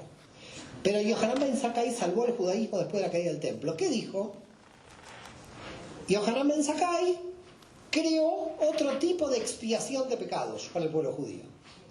Es decir, recordemos, expiación de los pecados de siempre que la vimos antes, sacrificio en el templo. ¡Pum! Expiación de los pecados de los fariseos, misericordia, arrepentimiento. Después sacrificio en el templo. Saulo de Tarso, el Mesías expió los pecados. Van viendo los sistemas de expiación. Cada uno no quiere asumir sus pecados, los quiere expiar con otro. Esta es la historia, ¿eh? Pero Yohanan ben Zakkai hizo algo maravilloso. Dijo, ¿querés expiar los pecados? Estudiá. De ahí que todo el mundo judío se puso a estudiar hace 2000 años. A este hombre le debemos que todo el tiempo estamos estudiando. Porque Yohanan ben Zakkai dijo que la expiación de mis pecados venía por el estudio de la Torá. Ahora pueden entender por qué los judíos nos las pasamos estudiando hace 2000 años. Porque el sistema de expiación de los pecados ni es un hombre que murió por mis pecados, no es el cordero pascual ni el cordero que llevo al templo, sino que el estudio de la Torá me espía. Y dijo Yohanan ben Zakkai, cada vez que estudies la Torá, cada vez que estés estudiando la Torá, estás sacrificando en el templo, aunque no haya templo.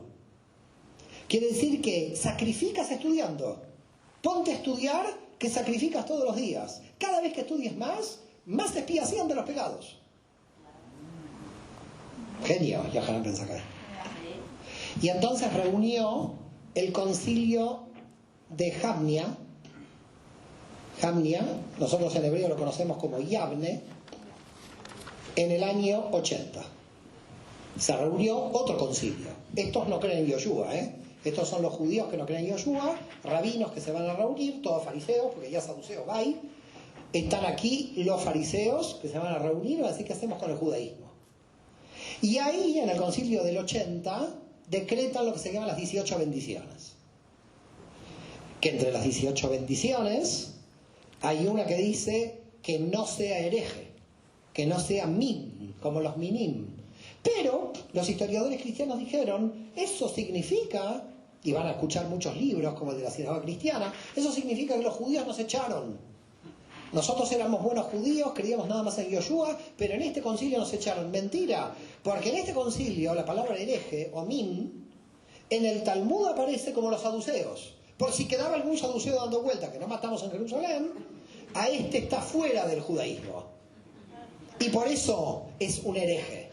Que no me hagas hereje no tenía que ver con los judeocristianos, que todavía eran pocos. Tenía que ver con la posibilidad de restauración de los saduceos y el templo de Jerusalén. Por lo tanto, la pregunta, ¿cuál es? La pregunta es, ¿cómo termina cómo termina el siglo I? Y con esto termino para dar paso a las preguntas.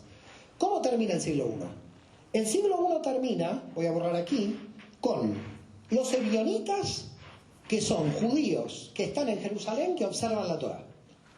Estos no se mueven de la observancia de la Torá, y como ya les dije, no se mueven hasta Santa Elena.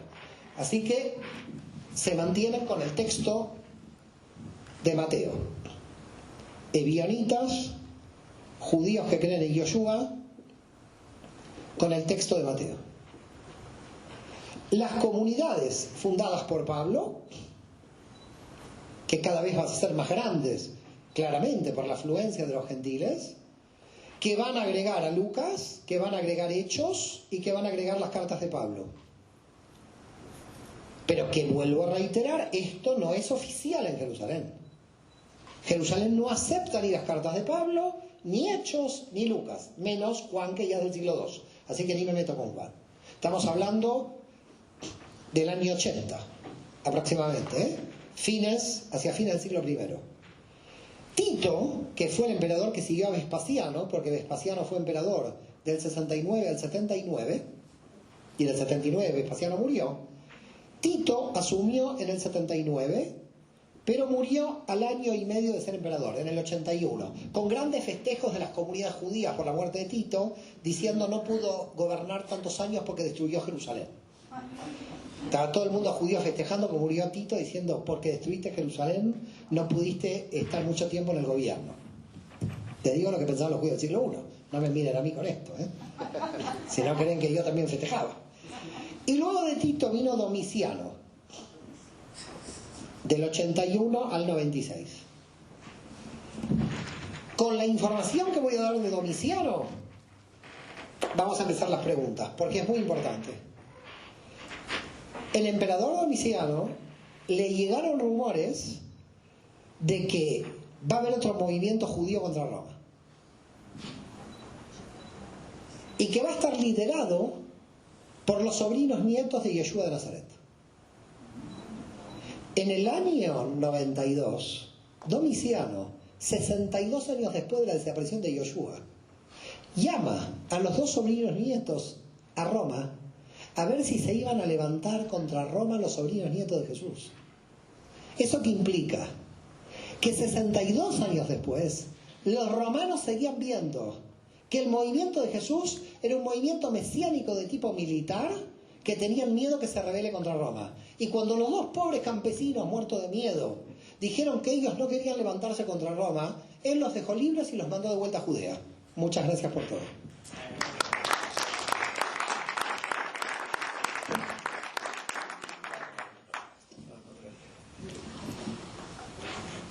Bueno, vamos a empezar entonces con el segmento de preguntas y respuestas del doctor Mario Soban. Vamos, no sé si quién va a ser el valiente por aquí. ¿Quién tiene una pregunta? Pues pásale otra vez. Otra vez. Perdón, ¿este hombre está contratado por el staff? Quizá le dan un sueldo para venir a hacer preguntas. Oigan, cuidado. En Roma hay un comité, no sé si conocen, que es el comité que trabaja por la santificación de alguien. ¿Conocen esto o no? Entonces hay como 30 personas que reciben un sueldo donde están viendo si alguien es santo, beato o quién. Y yo quiero aplicar ese puesto, pero no me dejan. ¿Te imaginas qué bonito? Cobrar un sueldo para ver quién es santo. Está bueno, no me digas.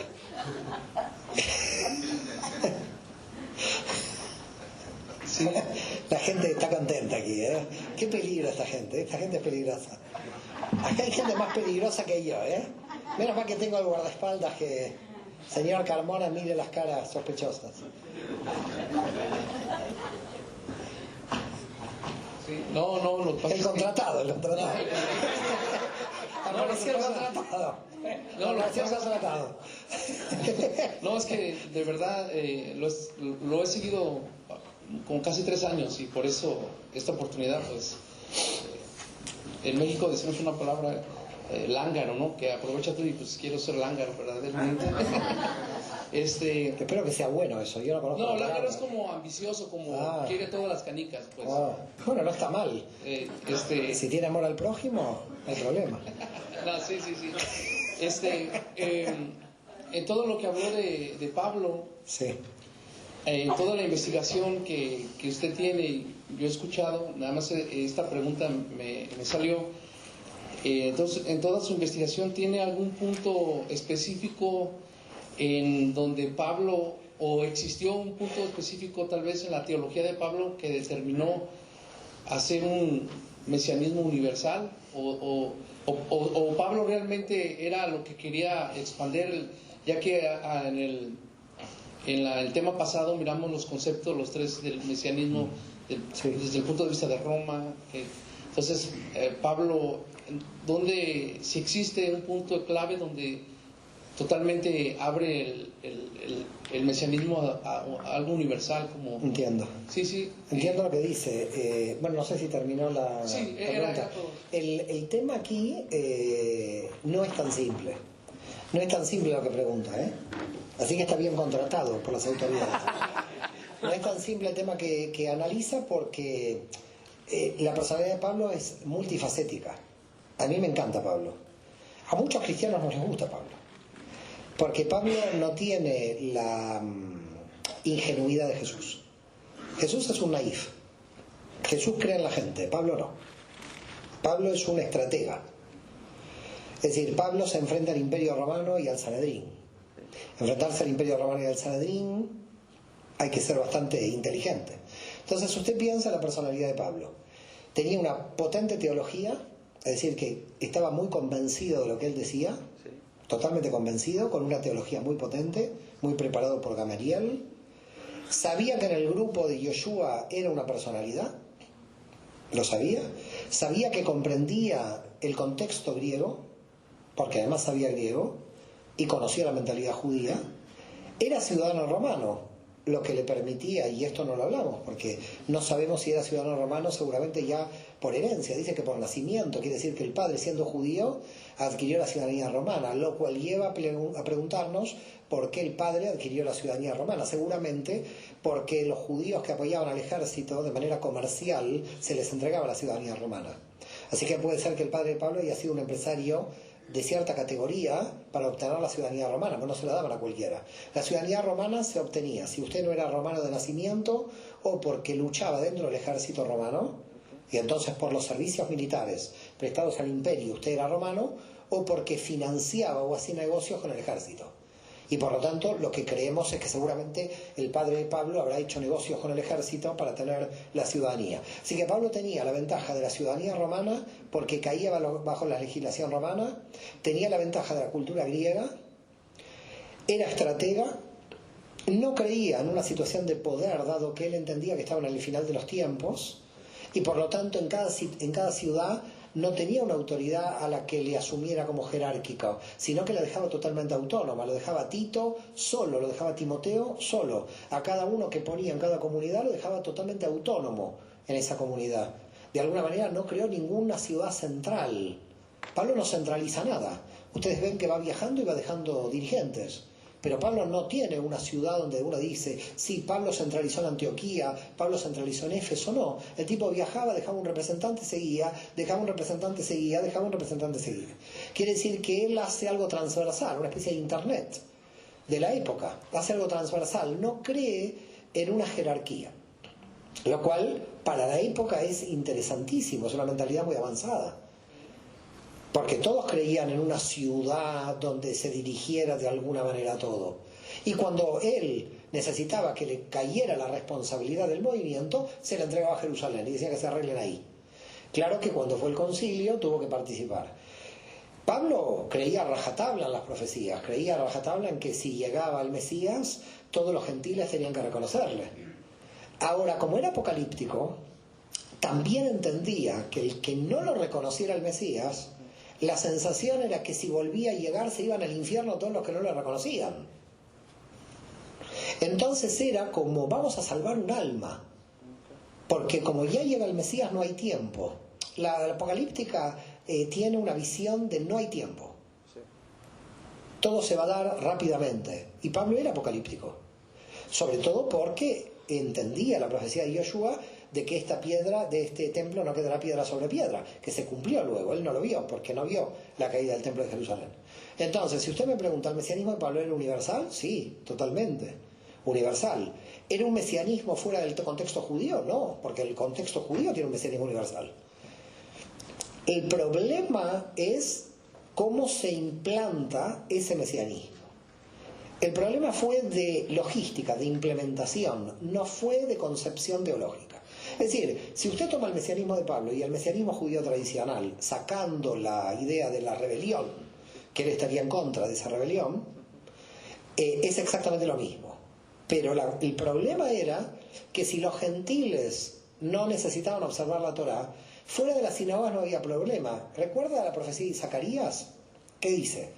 Que cada nación va a orar al Dios de Israel, va a subir a Sion y a orar al Dios de Israel. Después hay otra profecía de Zacarías que dice, y 10 gentiles se cogerán del manto de un judío para ir a Jerusalén a orar al Dios de Israel. Dice 10 gentiles, no dice 10 personas que se tienen que convertir al judaísmo. Es decir, en las profecías es claro que los pueblos al final de los tiempos van a llegar a adorar al Dios de Israel. Y en eso creía Pablo. Y Pablo implementó eso, pero hay un punto de diferencia. Los gentiles estaban dentro de las comunidades. El tema de la entrada de los gentiles en las comunidades, reitero, fue un proceso natural de entrada de los gentiles. Ni el judaísmo fue evangélico, en el sentido de salir a decir vengan a las sinagogas. Ni Pablo evangelizó fuera de las sinagogas, porque quería que los gentiles estén en el mismo estatus que Israel. Lo que se llamó evangelización luego de los gentiles fue posterior a Pablo, para convencer a los gentiles y afuera del marco de las sinagogas. Pero en el principio no fue así. En el principio el tema es que hacemos con los gentiles que ya reconocen la fe de Israel, que ya llegaron al Dios de Israel por el Mesías. Claro, el tema digo que es más profundo por el siguiente problema. Usted tiene a un gentil que no pertenece a Israel. Viene Pablo, puede ser que sea el Mesías ya. Porque nunca sabemos cuándo puede venir. Puede ser el Salvador también el Mesías, quién sabe. Bueno, entonces la cuestión ¿cuál es? Usted piensa en un gentil que conoce al Dios de Israel porque Yeshua es el Mesías. En realidad ese gentil le debe todo a creer en Yeshua, porque si no cree en Yeshua no coparticipa de la alianza. ¿Por qué el gentil cree en el Mesías? Porque el Mesías lo unió con Israel. En cambio, ¿por qué el judío no necesita creer en el Mesías? Porque ya estaba en Israel. Es decir, el judío esperaba en el Mesías el final de los tiempos. El gentil entró en la historia sagrada por el Mesías. Entonces son dos cosas diferentes. La función del Mesías en un gentil es de entrada a Israel. La función del Mesías en Israel es el fin de los tiempos. No sé si queda claro el problema que hay aquí. Son dos cosas diferentes. El gentil no ve el final de los tiempos en el Mesías. Ve en que coparticipa de la alianza y entra. El judío dice, yo no necesito ningún Mesías para coparticipar de la alianza, porque yo ya estoy dentro de la alianza. Surgió en la cena ayer, contigo, Israel, me parece, cuando Israel dijo en un momento, yo conocí un texto hebreo de la Torá, tuve mi primer acercamiento con alguien, ¿no? Que tú dijiste. Y yo le dije a Israel, y mi primer acercamiento fue en el feto. Yo no me acerqué a Israel, soy Israel. A ver si queda claro dónde está el problema. El gentil no nace Israel. El gentil entra a Israel por Yeshua el Mesías. Un judío no entra a Israel por Yeshua el Mesías. Un judío es Israel. El Mesías para un judío es el final de la historia, no el comienzo. Para un gentil es el comienzo, porque entra en la alianza. Pero yo no entro en la alianza, yo ya estoy. Entonces, claro, la visión mesiánica de los dos son monólogos. No estamos viendo lo mismo. No sé si me siguen. El gentil ve que se injerta al olivo. Y por lo tanto le dice, a Yoshua le debo que soy parte de Israel. ¿Estamos de acuerdo? Yo no le debo a nadie que soy parte de Israel, porque nací Israel. Entonces, aquí quiero que vean el problema mesiánico como es. El Mesías del judío es la redención, y Pablo dice ahora, y lo dice en Gálatas, con miedo al propio Israel. Y ahí sí el mesianismo de Pablo es radical y se desvía un poco del mundo judío, para algunos se desvía mucho. Cuando en Gálatas que dice, no hay judío ni griego, hombre y mujer, esclavo ni libre. Cuando dice hombre y mujer, ¿qué dice? Es un travesti, ¿no? Que han desaparecido los hombres y las mujeres, que yo sepa, no. ¿Qué está diciendo Pablo cuando dice no hay ni hombre ni mujer? ¿Qué, desaparecieron los hombres y las mujeres? ¿Pero por qué dice en Cristo no hay hombre ni mujer? Porque somos uno. ¿Pero deja de existir hombre y mujer? Ahora mire, en Cristo no hay gentil ni judío. Y los judíos dijeron, no hay gentil ni judío, soy judío. Y el otro gentil. A ver si vuelvo a que entiendan. Pablo, cuando dice no hay judío ni griego, el auditorio judío podía ser, este tipo me está haciendo desaparecer como nación, metido entre los gentiles. Por otra parte, si yo quiero la unidad, me voy tan tranquilo a desaparecer. A ver si me siguen también. Digo, si yo creo en la unidad, ¿por qué me mantengo como judío? Entonces el problema de la unidad mesiánica, tenemos un problema en la nacionalidad judía. Si yo creo en el Mesías y me uno con todo el mundo, desaparezco como judío. Sí, entonces no puedo creer en el Mesías, porque no quiero desaparecer como judío. ¿Se entiende dónde está el problema o más o menos? ¿Se entiende dónde aparecen los problemas? Los problemas aparecen en la cuestión nacional más que en la religiosa. Tiene que ver con un tema de identidad. Tiene que ver con un tema más de identidad que con un problema religioso. Es decir, yo soy uno con el ruso de Siberia, pero el ruso de Siberia es un ruso de Siberia y yo soy otro. A ver si queda claro. Ahora viene el señor Pablo y me dice, te tenés que hacer ruso de Siberia. ¿Y cómo hago? ¿Cómo me disuelvo? ¿Cómo me hago uno? Porque lo que está diciendo Pablo es místico, no es físico. Pero la aplicación sí que es física, porque el problema es que había comunidades. Entonces, aunque es místico Pablo, ¿cómo se resuelven las comunidades? Pablo no le interesa resolver las comunidades, porque sabe que viene el Mesías ya. Entonces dice, esto no es un problema para mí. Cuando la gente decía, ¿me caso o no me caso? Haz lo que quieras. Si total viene el final de los tiempos. ¿Hago un negocio o no hago un negocio? Haz lo que quieras, si total viene el final de los tiempos. Si acá se termina todo, se relativiza todo.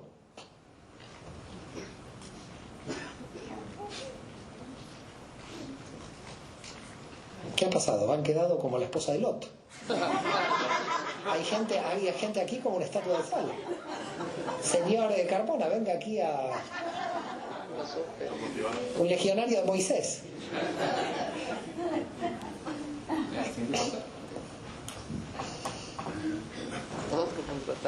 Este es otro contratado.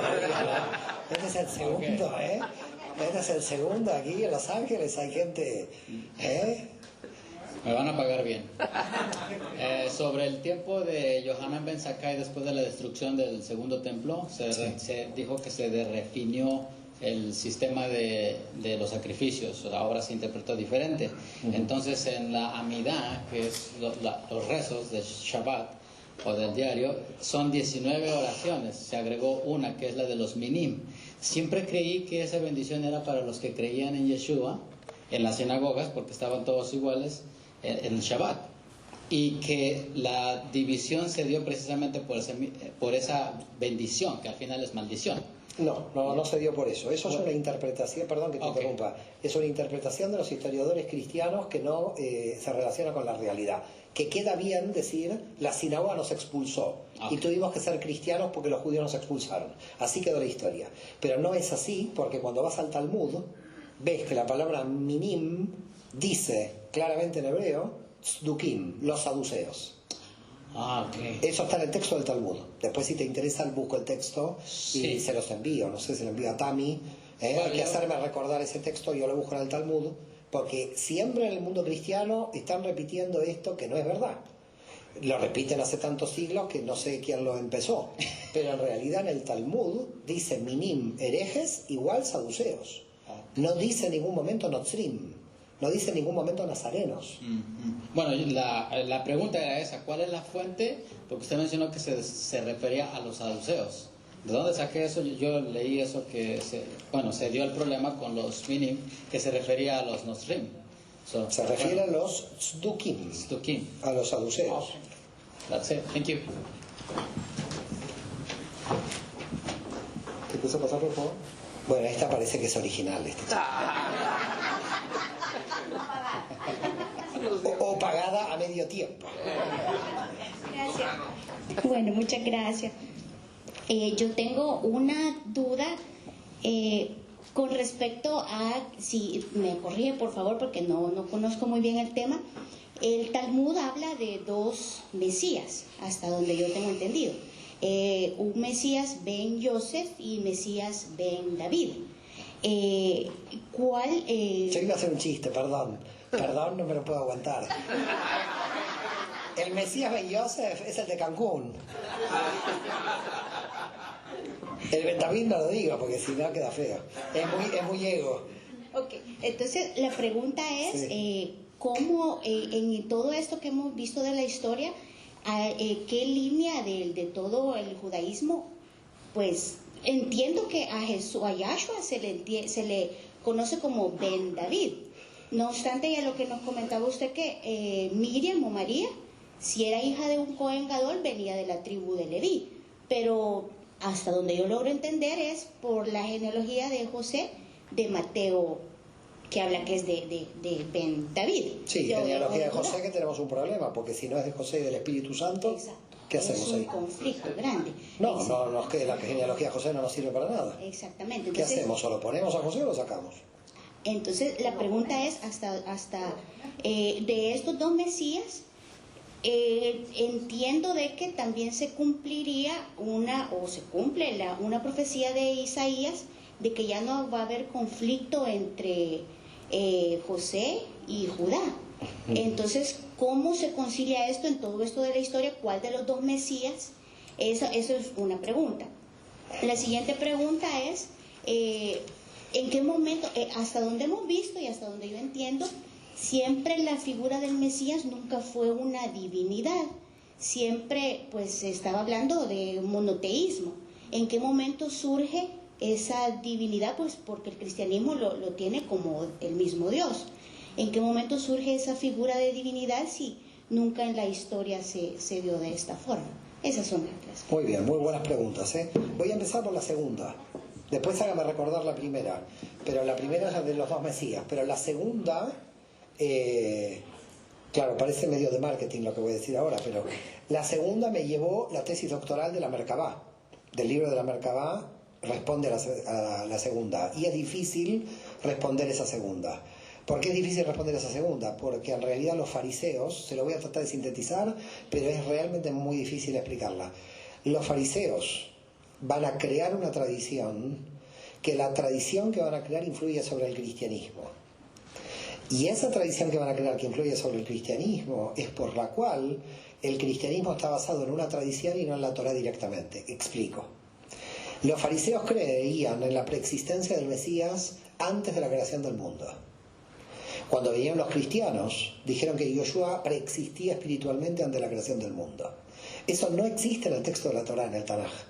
Eso es una tradición de la tradición oral, lo cual implica que entramos en otra paradoja. Los cristianos que quieren solamente basarse en el texto escrito, se encuentran que lo escrito del Nuevo Testamento es tradición oral judía no escrita en el Antiguo. Entonces ahí empezamos con un problema, porque usted sigue el escrito del Nuevo Testamento, pero muchos de los escritos del Nuevo Testamento son tradiciones orales del judaísmo, que no están escritas en ninguna parte. Y ahí empieza el problema, porque usted quiere ajustar tradiciones fariseas del Nuevo Testamento que no tienen ninguna conexión con la Torá ni las va a encontrar, como la preexistencia del Mesías. Es decir, la preexistencia del Mesías no está en ninguna parte de la Biblia hebrea. Se formó en la tradición de los fariseos, pero como es posterior a la tradición de los fariseos, la aparición del Nuevo Testamento, el Nuevo Testamento recogió esa preexistencia. Luego, los fariseos también realizaron lo que se llama, digamos, al poner al Mesías, hay un problema entre fariseos y saduceos que lo tiene que entender para que pueda entender cómo aparece la cuestión cristiana. Los saduceos dicen no hay Mesías. En realidad los saduceos tienen razón. ¿Por qué tienen razón? Porque el Mesías es descendiente de David. Siendo el Mesías descendiente de David, antes de David, ¿a qué Mesías esperaba el pueblo de Israel? A ninguno, porque no hay Mesías. Entonces los fariseos empiezan con un problema. Imagínense hipotéticamente una discusión entre un fariseo y un saduceo. Hay un fariseo que le dice, yo creo que va a ir el Mesías que va a redimir a Israel. Y el saduceo le dice, explíqueme dónde está el Mesías desde David para atrás, porque no hay ningún Mesías. ¿Me sigue? Entonces los fariseos, para poder responderle a los saduceos, se inventaron algo increíble. Dijeron que el Mesías preexistía a Dios crear el universo en el Génesis, para poder responderle a los saduceos, porque si no, no podían responderle nada. Los saduceos tienen razón de que el Mesías es una idea posterior, históricamente hablando. David es del año 1000 a.C. En la época de Moisés no existe la idea del Mesías. Es decir, a ver, para que le quede claro, imagine que yo digo no creo en el Mesías, que de hecho yo no creo en el Mesías, pero no hay Yeshua ninguno. Yo sigo siendo judío tan tranquilo. ¿Por qué motivo? Porque pienso como los saduceos, de que el Mesías es posterior, y porque además el Mesías tenía como función la redención de Israel de manera política. Que yo sepa, en el año 48 se creó el Estado de Israel. Por lo tanto, la función mesiánica terminó. No la función de paz universal y amor universal, pero sí con respecto a la restauración nacional judía. Ahora, ¿qué es lo que sucedió? Al ponerlo preexistente al Mesías, lo llevaron a la divinidad, a Dios, al Dios Padre. Entonces, aunque no se podía divinizar al Mesías, los propios fariseos, para ir en contra de los saduceos, enviaron al Mesías antes de la creación y lo divinizaron sin querer. Porque lo mandaron al Mesías como información en Dios antes de la creación. No sé si lo van viendo. Los fariseos no lo hicieron para divinizar al Mesías. Los fariseos lo hicieron para poder responderle a los saduceos de que el Mesías Ben David no era solamente descendiente de David históricamente, sino que se encontraba antes de la creación del mundo. Por eso en la entrevista que me hicieron hace poco aquí en Los Ángeles, en la radio, cuando empezó nuestro amigo a hablar, dijo, porque nosotros creemos en Yeshua antes de la creación del mundo. Cuando dijo esto, al presentarme, dije, esto es fariseo. ¿Se entiende? Entonces, motivos por el cual el cristianismo divinizó a Yeshua como Dios es, uno, la preexistencia antes de la creación del mundo para los fariseos responderle a los saduceos. Y segunda, y por eso está en el libro de la Merkabá, porque es largo explicarlo, por eso es mucho más largo de lo que le estoy explicando. Segunda, porque además el Dios de la Merkabá era muy antropomórfico. En el texto de Ezequiel, voy a tomar porque me está secando la garganta, en el texto de Ezequiel, y era tan antropomórfico que la gente podía idolatrar. Entonces, para no idolatrar, decidieron enviar a Dios al infinito, y al Dios de la Merkabá lo hicieron Metatrón, que lo vamos a ver mañana en Cábala. Lo hicieron el ángel Metatrón, y los que van al Cábala Center y los que estudian Cábala sabrán de qué hablamos. Mañana lo vamos a hablar. Metatrón, que lo pusieron en Keter del universo de Briá, difícil de entenderlo hoy, mañana lo hablaremos mañana en el seminario, es el reemplazo por un arcángel del Dios de la Merkabá.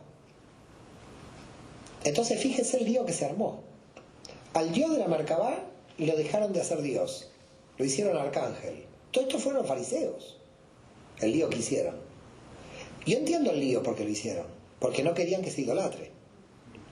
Y para responder de que el Mesías venía de la creación del mundo. Entonces, antes de entrar en Mesías Ben David y Mesías Ben Yosef, que es su primera pregunta, tenemos que ir a la segunda pregunta. Desde el Génesis hasta el David no existía la idea del Mesías.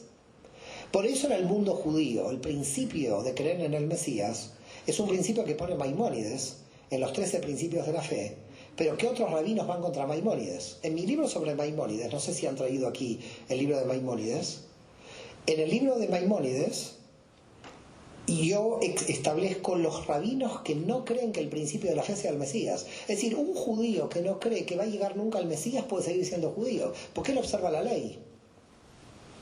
¿Me sigue lo que digo? Es decir, alguien observa la Torah y usted no espera a nadie. Imagina que usted observa toda la Torah y usted no espera a nadie. No pasa nada, usted observa la Torah.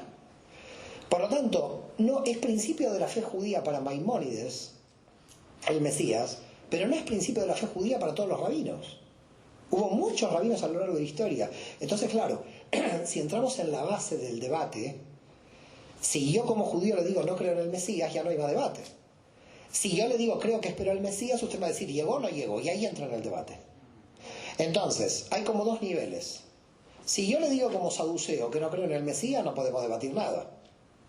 Si yo le digo como fariseo que creo en el Mesías, ahí nos vamos a Isaías 53 y empezamos el debate de si llegó o no llegó. Abravanel lo va a tener claro. Va a decir, el siervo sufriente de Isaías 53 es el pueblo judío entero. Se lo sacó de la manga otro. Y entonces empezó el monólogo. Uno dice Jesús y nosotros decimos el pueblo judío. Y ahí andamos hace 2000 años. Porque también tengan claro de que hay muchos rabinos como Isaac Abravanel en Venecia que dijeron el siervo sufriente es el pueblo de Israel, que se habla en singular, no el Mesías sufriente. Con respecto al Ben Yosef y al Ben David, tendríamos que definir si entendemos que es Ben Yosef o Ben David Jesús. Si es Yoshua Ben Yosef y no es Ben David, estaríamos esperando al Ben David. Y entonces el doble espera mesiánica se ajustaría perfectamente a Jesús llegó y vuelve por segunda vez.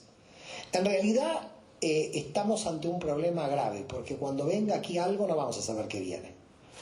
Y en realidad decir que viene Jesús o no viene Jesús, a mi modo de ver, es un poco idolátrico. Porque ni yo no sé que no viene, ni usted sabe si viene, y nadie sabe quién viene.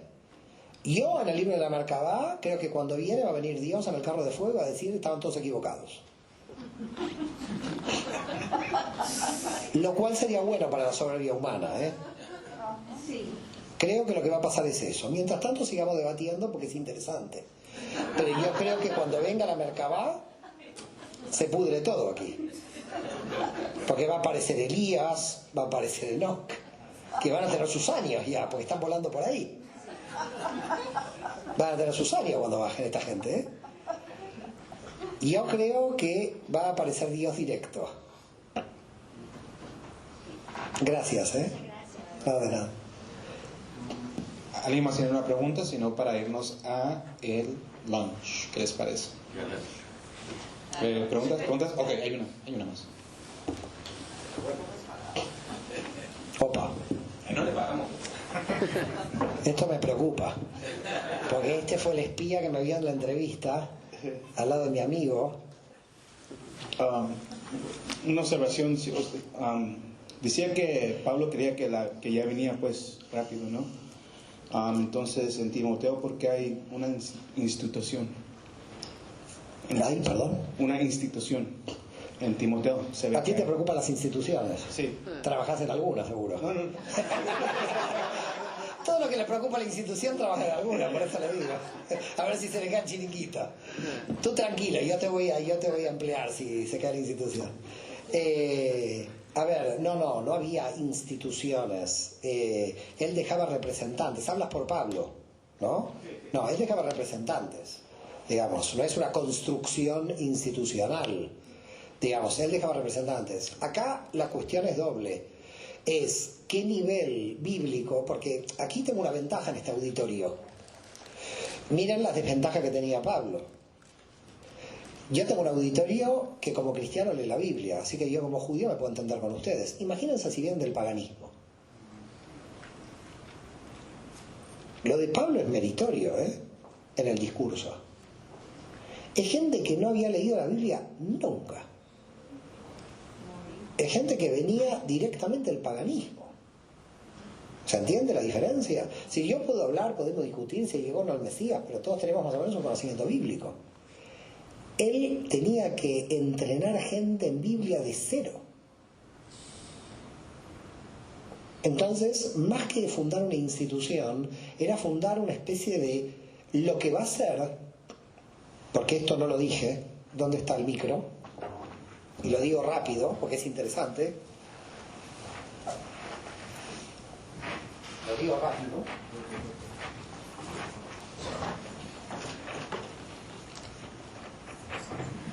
Cuando yo dije lo de la sinagoga, con respecto a Pablo, los judíos de las primeras filas, bueno, ya lo conocen, ¿no? Esto, a pesar de que todos, siglo I, luego siglo II, luego, un siglo después, lo vamos a ver a la tarde, se volvieron todos gentiles, porque esos judíos fueron, como ya dijimos, quedaron absorbidos, estos prosélitos de la puerta quedaron llamados catecumenado. La gente no sabe que el catecumenado cristiano no nació como cristiano. El catecumenado cristiano es la formación de los prosélitos de la puerta dentro del judaísmo, que cuando se convirtieron estas sinagogas en iglesias, cuando entraba alguien no lo admitían de la noche a la mañana, tenían que tener un entrenamiento luego. Entonces, lo que ustedes conocen como el catecumenado cristiano son los antiguos prosélitos de la puerta de la sinagoga judía anterior, que entraban a la sinagoga y que ahora estaban entrando a la iglesia. Entonces, más que una estructura institucional, había una estructura de catequesis. Había que enseñar a muchísima gente que empezaba de cero, que eran procesos como muy largos. ¿Se entiende lo que digo? Sí. Eran procesos muy largos. No eran procesos cortos, esta gente no. Entonces, él ponía a Tito, ponía a Timoteo. Es interesante también entender Tito-Timoteo, porque él se los lleva al Concilio de Jerusalén del 50, esto no lo dije. Pablo, cuando el Concilio de Jerusalén del 50 se lleva a Tito-Timoteo, que son jovencitos, son jóvenes. ¿Y por qué se lleva a Tito? Porque es un incircunciso, es gentil totalmente, no es como Timoteo, que era de madre judía y que lo circuncida a Pablo. Sino que se lo lleva a Tito también. ¿Por qué se lo lleva a Tito también? Para mostrar que los gentiles ya creían en Yoshua por la fe y que sin circuncisión podían entrar. Había cierta organización, pero no estaban pensando en una organización jerárquica. De hecho, cuando en la tarde entremos con Roma, en el fines del siglo I, hay algo que la Iglesia Católica no cuenta del orden de sucesión papal, y que lo voy a explicar hoy a la tarde. Y que cuando se enteren de cómo realmente fue el siglo I y II en Roma, porque esto los católicos no lo saben y los que lo saben no lo cuentan. Pero hoy a la tarde, cuando yo te explique el grado de sucesión papal, te vas a agarrar la cabeza para darte cuenta de que no había jerarquías en las primeras instituciones de la Iglesia, sino que eran totalmente parlamentarias o de los ancianos de la Iglesia. Y eso lo explicamos a la tarde. Muchas gracias.